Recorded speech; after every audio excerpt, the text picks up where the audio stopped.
What if the Bible was never meant to be understood? What if some of the strangest and most confusing teachings in the Bible were actually spiritual traps that were designed to break the mind, just like a Zen Koan?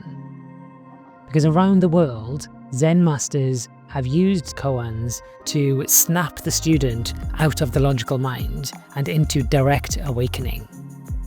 Questions like, what is the sound of one hand clapping? And who were you before your parents were born? These questions are not meant to be answered. They are meant to short-circuit the thinker. And here's the interesting part. The Bible does this too. Modern religion tries to explain everything.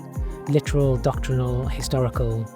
But ancient spirituality doesn't try to inform the mind, it tries to break it.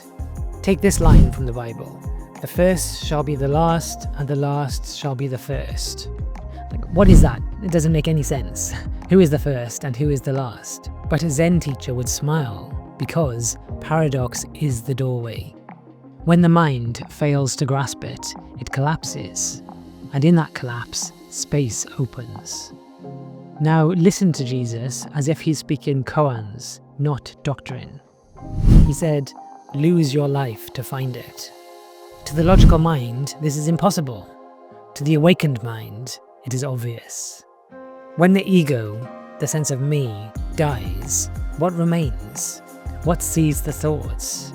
What hears these words? You don't find God as an object. You just lose the illusion of separation. And then you realize that what you have always been is God's own awareness. Or another one from the Bible, be still and know that I am God. This one sentence outlines the entire path. Be still, not physically, but inwardly. Know, not believe, but have a realization. And I am God. Not God is out there, but being itself is what I am. If you read that as a statement, the mind argues with it. If you read it as a koan, the mind stops, and something deeper wakes up. All of the sacred texts have two layers. The first outer layer being stories and characters and symbols, and the inner layer being consciousness waking up to itself. If a Zen monk heard Jesus saying, I and the Father are one, he'd probably just smile and nod and go back to sweeping the floor. In Sanskrit, tat tvam asi, you are that. Not you the person, but you the awareness behind the person. That is what the koan reveals. There's another moment in the Bible that sounds almost identical to a Zen teaching. It says, the kingdom of God is within you. Some people look up to the sky looking for God, other people just look around awkwardly. But what Jesus is saying is that stop looking out there, look inwards. It's you, it always has been you. Koans destroy duality. Right and wrong, sacred and profane, saved and damned. All of these collapse into each other. And Jesus taught the same collapsing of separation. He said, whatever you do to the least of these my brothers, you do to me. And that makes no sense unless the me is not a person, but is consciousness inside all beings. This is pure non-duality.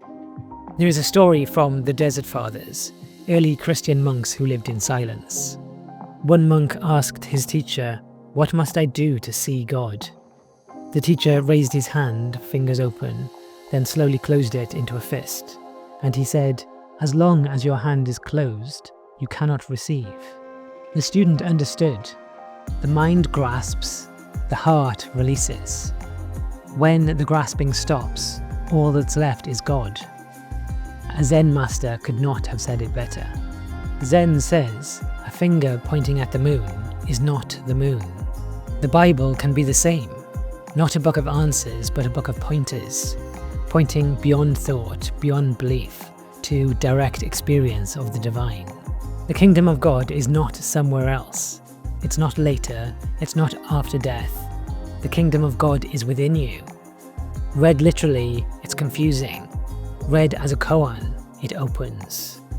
The great Christian mystics like Meister Eckhart and St. John of the Cross and Teresa of Avila all say the same thing, that the greatest understanding of God is found in silence.